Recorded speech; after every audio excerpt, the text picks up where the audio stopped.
Good afternoon, my friends.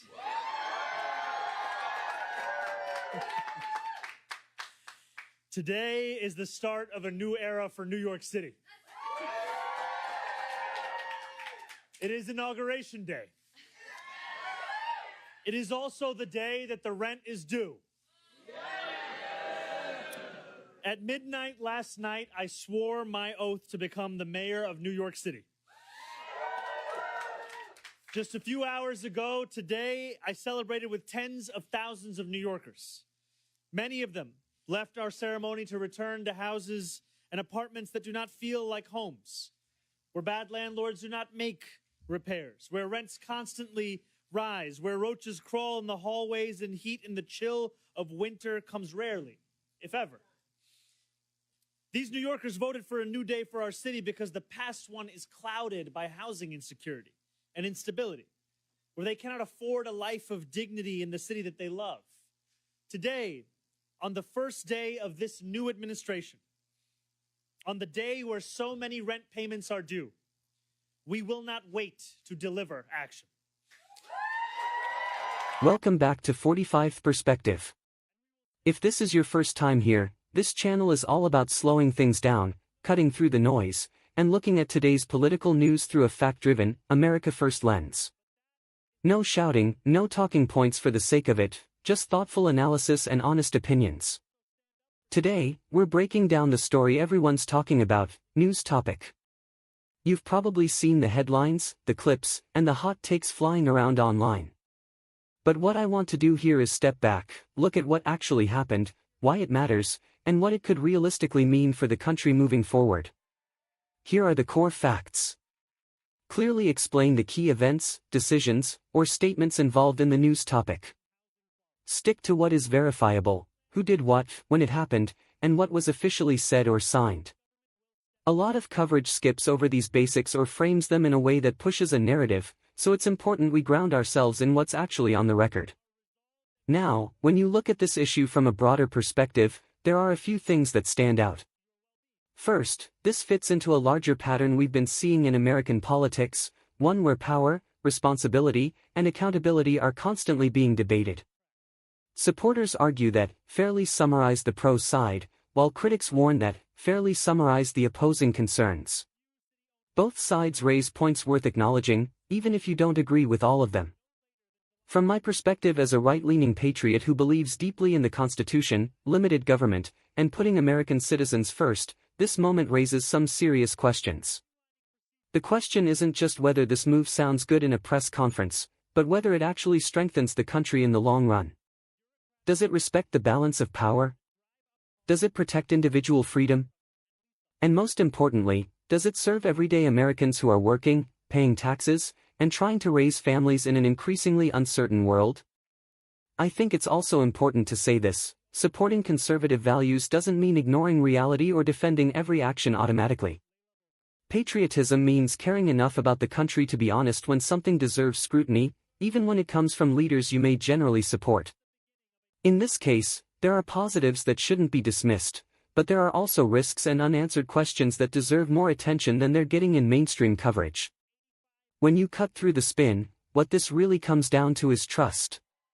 Trust in institutions, trust in leadership, and trust that decisions are being made with the nation's long-term stability in mind, not just short-term political wins. History has shown us that rushed decisions and emotional reactions often come at a cost later on. That's why measured discussion matters. So here's the bottom line. Summarize the main takeaway in clear, plain language.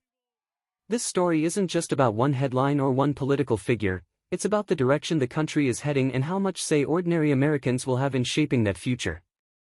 Whether you agree with me or not, the goal here is understanding, not blind loyalty or blind outrage. If you found value in this breakdown, make sure to like the video, it really helps the channel. Subscribe to 45th Perspective if you want more calm, fact-based discussions on the biggest political stories of the day. And as always, thank you for taking the time to watch, think, and stay engaged. I'll see you in the next one.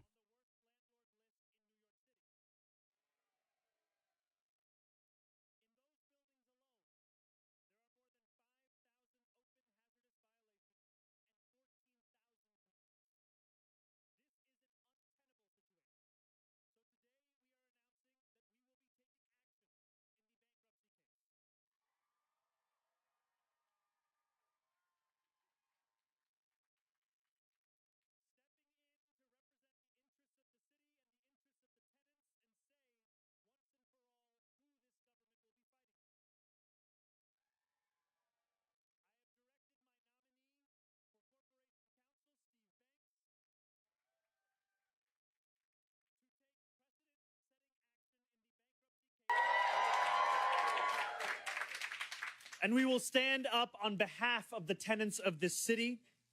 Yes, we know we are fighting for a rent freeze.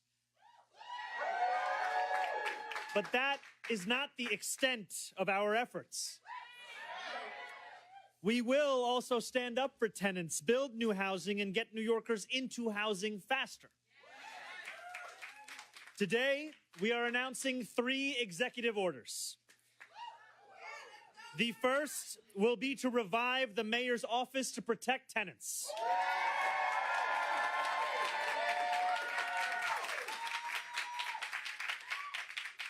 We will not compromise on housing quality. If your landlord does not responsibly steward your home, city government will step in. We will make sure that 311 violations are resolved, and we will hold slumlords to account for hazardous and dangerous threats to your well-being. The second is to create a LIFT task force. LIFT stands for Land Inventory Fast Track, to leverage city-owned land and accelerate housing development. The task force will review city-owned properties and identify sites suitable for housing development no later than July 1st of this year. The last executive order is the creation of the SPEED task force. SPEED standing for Streamlining Procedures to Expedite Equitable Development. This task force will identify and remove bureaucratic and permitting barriers that drive up costs and slow housing construction and lease up, making it more affordable to build and easier to access housing across New York City. These 2 task forces will be overseen by our incredible Deputy Mayor for Housing and Planning, Leila Bozarg. These are sweeping measures, but it is just the beginning of a comprehensive effort to champion the cause of tenants too long ignored and homes too expensive. We are here today at 85 Clarkson Avenue. This building is owned by Pinnacle Realty,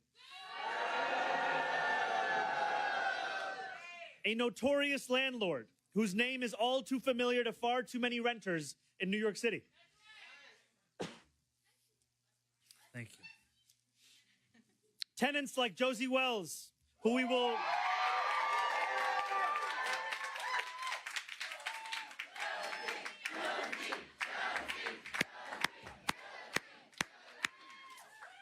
hear from shortly, contend with a lack of heat, roaches, and the kind of conditions that no New Yorker should have to live through. This building and 92 others owned by the same landlord are in bankruptcy proceedings.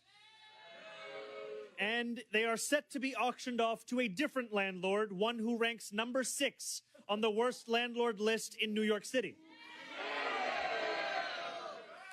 In those buildings alone, there are more than 5,000 open hazardous violations and 14,000 complaints.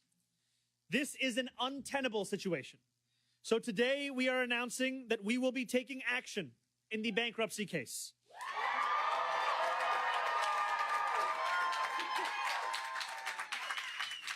Stepping in to represent the interests of the city and the interests of the tenants and say, once and for all, who this government will be fighting for. I have directed my nominee for Corporation Counsel, Steve Banks, to take precedent-setting action in the bankruptcy case on behalf of the renters of this building and of the thousands of other renters across New York in similar situations. We are a creditor and interested party. The city is owed money that Pinnacle never paid. And we will fight for New Yorkers' interests to safe and habitable homes. In doing so, we will protect tenants already long neglected from further neglect. And we will mitigate the significant risk of displacement they currently face. For too long, bad landlords have been allowed to mistreat their tenants with impunity. That ends today.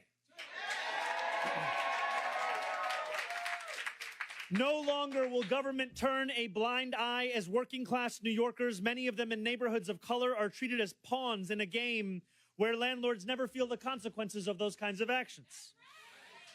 Lastly, but certainly not least, you cannot hold such violations of the law to account unless you have a proven, principled, and tireless fighter at the helm.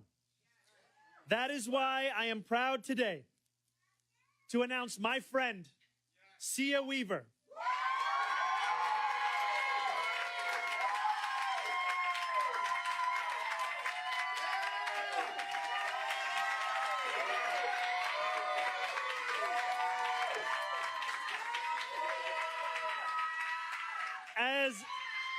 As the director of the newly reinvigorated mayor's office to protect tenants.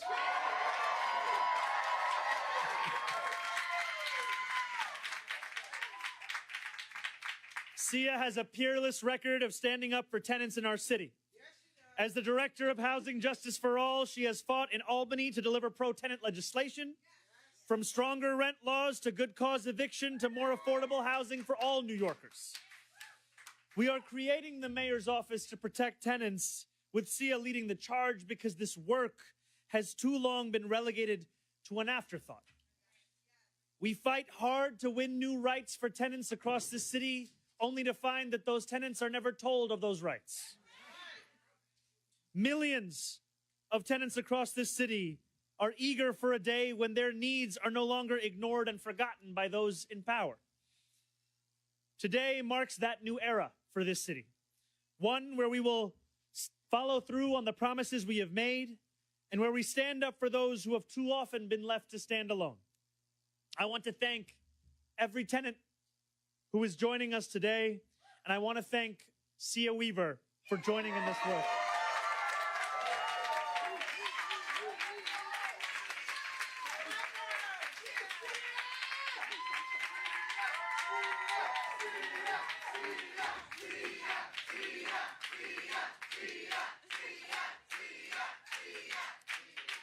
It is now a great pleasure and an honor of mine to introduce the new Executive Director of the Mayor's Office to Protect Tenants, Sia Weaver.